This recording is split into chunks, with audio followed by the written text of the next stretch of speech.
लहानपणी तरी करायला पाहिजे होतं. प्रसन्न शांत होती. गाईच्या पोटापासून काढायला लागते. त्यामुळे गाई इथे मिळणार नाही.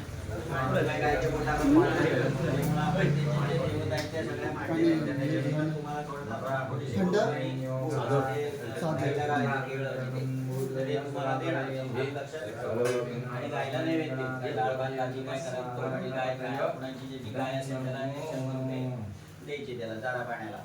लक्षात असं आपण संकल्प केला. संकल्प केल्यानंतर इथे आपण सुरुवातीला गणपती पूजन केलं. कुठल्याही कर्माची सुरुवात, शांती कर्माची सुरुवात, चांगल्या शुभ कर्माची सुरुवात गणपती पूजनाने होते. म्हणून तो आपण गणपती पूजन केलं. त्याच्यानंतर हे दोन कलश आहेत, वरुण आणि वरुण पत्नी. तुझं पण लग्न व्हायला पाहिजे का नाही, म्हणून त्या दोन्हींची पूजा केलेली आहे. लक्षात म्हणून ते आपण त्यांची पूजा केली. वरुण आणि वरुण पत्नी ही जोडी आहे, तशी जोडी बसायला पाहिजे पुढच्या वेळेला. आणि चांगला नोकरी धंद्याला लागला पाहिजे. त्याच्यासाठी म्हणून हे सगळं करतात आहेत बाबा, समजलं ना. माणी करून घ्या.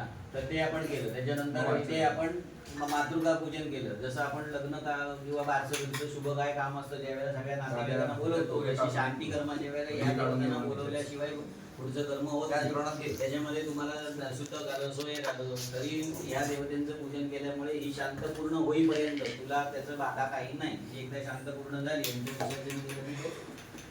तुला लागू होतं. त्यामुळे आता काही येणार नाही काही, पण म्हणून ते आपण पूजा केली.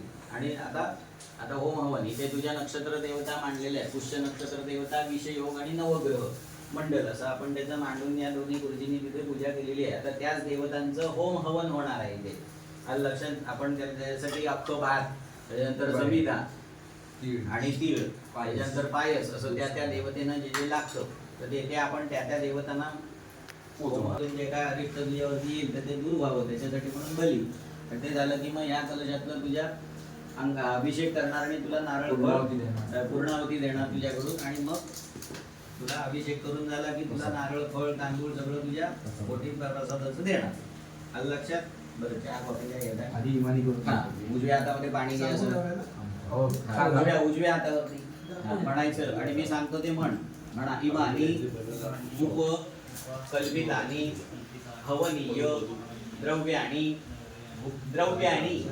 भूतानी भोष्य या यक्षमाण ताभ्याः मया परित्यक्तानि इदं न मम यथा दैवतम् अस्तु तत्तत् कर्मांग देवता प्रियतां न मम.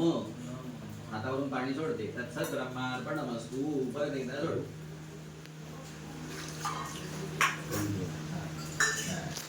तुझ्याकडून परवानगी घेतली आहे. मग आपण ते सगळं देणार आहोत. त्याच्यावरच काढू. इथे आपण होम हवन करणार आहोत. आलं लक्षात.